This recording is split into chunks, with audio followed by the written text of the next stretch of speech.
everyone, welcome to our fifth and final week of our Habits series. We've been talking about healthy habits to create in order for our faith to grow. Now, how many of you have a favorite music artist? Or maybe a couple favorite music artists? Maybe you have all their albums downloaded on your Spotify or Apple Music, or maybe you even have some merch from them, or a cardboard cutout in your room, or some sort of poster hanging up that is signed. And if you come into town, or if they come into town, you don't want to miss their concert no matter what. Okay, now I want you to think about the best concert that you have been to that they performed. They sang all your favorite songs. They even walked out on into the crowd and got really close to you, and you're like, ah! And how did that make you feel? You felt excited, right? After they played your favorite song, how did you react? Like, oh, good show. No, you jumped in the air, you screamed, you high-fived the people around you. Your reaction on the outside matched the emotion on the inside in response to the song being sung. You weren't thinking about how to react. Your love for this artist just brought it out of you. Now, I want you to think about the worst concert that you've ever been to. It just left you feeling like it really wasn't that great. Maybe it was like your younger sibling's middle school band concert. Or maybe it was an artist that you just didn't really like, and they didn't play the song that you wanted them to play. And I bet I know what you did then. Maybe you walked out of the place a little frustrated. Maybe you even complained to your friends about it, or your reaction on the outside matched the emotion on the inside in response to what that artist did. Now, hang in there with me, because now instead of your favorite artist, I want you to think about God. And here's why. All throughout this series, we have been talking about how we can love and connect with an invisible God. How we can build these habits into our lives that will make knowing and relating to God happen more naturally. And today, we are going to talk about something that we do almost every time we're in church together. We're going to talk about something that might look strange to someone who isn't too familiar with church, but something that, if we better understand it, can help us know God in a whole new way. Today, we are going to talk about worship. And a lot of us would describe worship as being that time at the beginning of the church service when the band comes out and we spend time singing to or about God. And that may not seem weird to people who have been in church a while, but to a lot of people, the idea of singing to God might seem a little strange. Sure, we may have been to concerts or even sung at the top of our lungs in the car, but those songs are usually about someone getting their heart broken or about getting money or about going out with our friends, right? So when it comes to singing songs to God or the other things that we see people do during this designated worship time, it can sometimes feel strange. And you may feel yourself asking questions like, why do people raise their hands? How am I supposed to raise my hands? And if I do decide to raise my hands, when do I put my hands down? Some people cry when they sing at church. Like, what if I never cry? Or what if I don't like or know the song? Am I still supposed to sing? And am I supposed to stand up? And what if I don't know God? Can I still sing songs about Him? Or is worship just singing? What if I can't sing and I'm tone deaf? And what about the strange lyrics that sometimes show up, like, worthy is the lamb that was slain, or wash me in your blood, or there is another in the fire? And I mean, is that what worship is all about? Or is there more to it? Like everything that we talked about in this series, worship is a way for us to connect to God better and love God better. And at its core, worship is simply responding rightly to God, as in making sure God is the main thing in our top priority, the ultimate being. And think about it. We respond to things all the time. Think again about the artists that you care about. You talk about them, you jump around when they come out with a new song, and you mope around when you find out that their concert tour isn't coming to your area. You let it play a significant role in your life. And music isn't the only thing that we do this response to. We cry during our favorite movie, or we get really excited when our team does really well, and we talk about the weather when it feels good outside, and we text all of our friends the TikTok that they just have to watch, and we respond to things all the time. Not only that, we respond to things all the time without even thinking. You just do it out of reaction. And how many of you have ever been stung by a jellyfish? Okay? You don't have to think too much about it to respond. You're like, "Ooh, ouch, I just got stung." Or have any of you ever been burnt on your hand from the stove? Without thinking, most of us would typically respond, "Oh, no, I just burnt my hand." The point is that there are some things in life that we respond to with a natural reaction because of what it did to us. Also, we respond to things based on our experiences. And here's what I mean.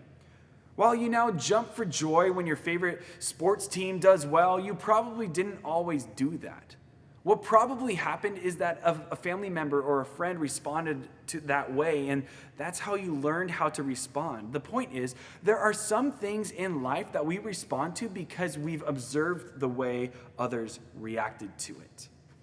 Whether we respond without thinking or our response comes from something that we've seen. And I think we all can relate to this idea of worship in some way or another. And today we want to talk about it in a way that makes it about more than just something that we do when our team does well. We want to talk about worship as it relates to God and who He is. A way that might help make it feel less weird or strange when we do it or observe others do it. At about the middle part of the Bible, there is a book called Psalms. And this book of Psalms is filled with, here's a shocker, all right? Psalms, which are basically a collection of songs and poems used for worship. And you could describe Psalms as kind of a super important playlist of music. And just like the best playlist, there's a psalm for every kind of mood. And there are songs for laughter and songs for sadness and joy and heartbreak and wisdom and so much more. And in this book, we get to see God's people worshiping Him, kind of like we do here at church. And in Psalm chapter 95, we read this in verse 1 and 2. "Come, let us sing for joy to the Lord. Let us shout aloud to the rock of our salvation. Let us come before Him with thanksgiving and extol Him with music and song." Now, this is very Bible-esque language, but you get the point.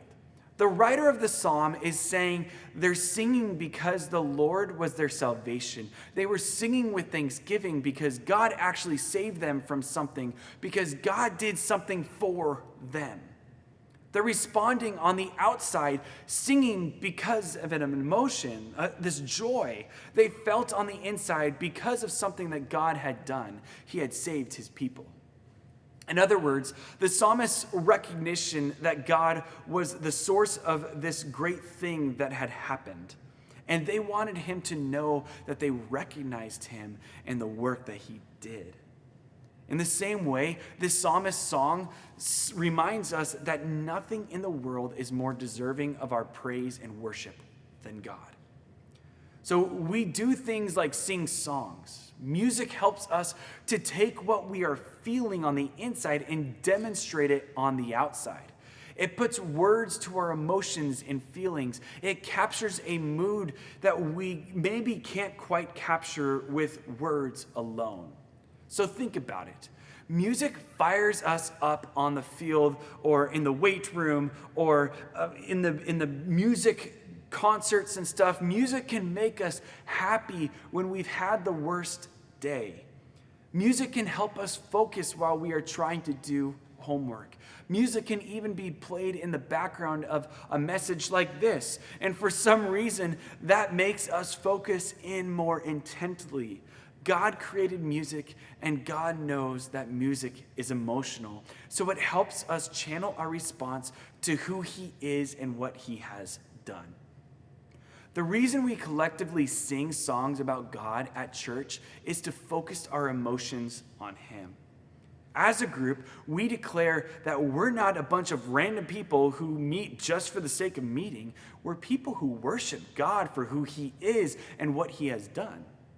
But worship is not just about emotion, it's also about humility. Whether you're worshiping privately or in a group, worship is a way of declaring, God, you are greater than we are. You are bigger and better than we can imagine. And you know what? Worship focuses our attention in one direction, on God.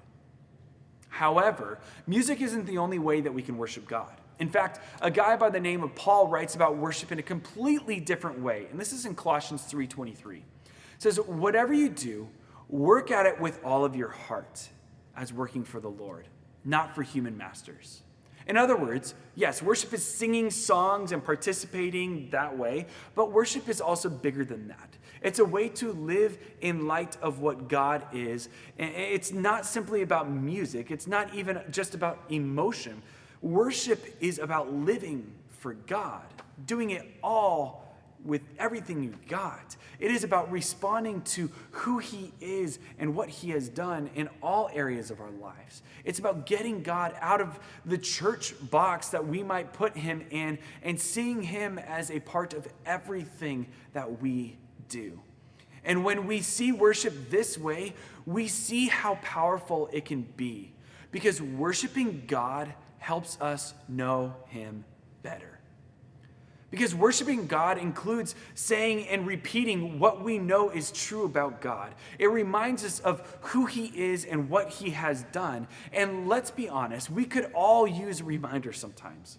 So whether your worship is through singing or prayer or serving or reading or walking or anything, remember that all of it is a chance to acknowledge who God is and what he has done.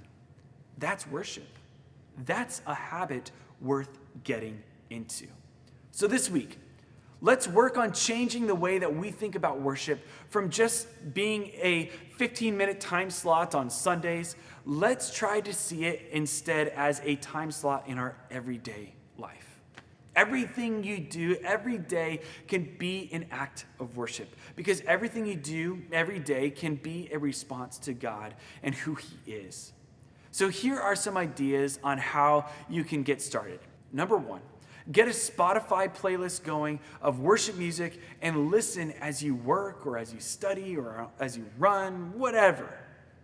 Number two, pick an activity that you love to do each day this week, and instead of just completing it, do it as an act of worship. Meaning, find ways to do that activity in a way that honors God. Maybe you pick sports practice, and you choose to be extra encouraging to your teammates as a way to honor God. Maybe you choose to use your chores as an act of worship. You choose to thank God for the dishes that you wash in an act of worship, or not just complain to your stepmom as an act of worship. You're basically choosing one activity a day and turning up the God volume on that activity, all right? Number three, pay attention to the things that get your attention. Do you see something beautiful? Acknowledge God being the one behind it. Enjoying time with your friends? Remember, God created relationships and wants you to enjoy them. Every experience that you have this week, use it as a chance to learn more about who God is and what God is like. No matter what you end up doing or where you end up doing it, whether it is school, your home, or somewhere else in your community, make that your place of worship. It honors God when you do everything that you do as if you're working for the Lord, because you are. And when you do everything in response to God, you are worshiping him. When you worship him, you begin to live how he lives. When you begin to live how he lives, you know him better, because worshiping God helps us know him better. Worship isn't only about when we sing, but singing together is a great way to worship. And there's something really meaningful about a whole bunch of people saying the same words in the God that we love. It's not the only way to worship, but it's a great way to make God the center of our attention. And it's a great way to remind yourself that he's worth worshiping in all other areas of your life. So let me pray. God, we love you. And I pray that we can express that love to you through our worship. Whether we're singing, whether it's through our daily activities, I just pray that we just give you worth because we acknowledge that you've done everything in our lives. You've created us. You've created our relationships, our friendships, our family, everything. It's all because of you. And so we just give you the glory for that. And we worship you, Lord. And pray this in Jesus' name. Amen. God bless you guys.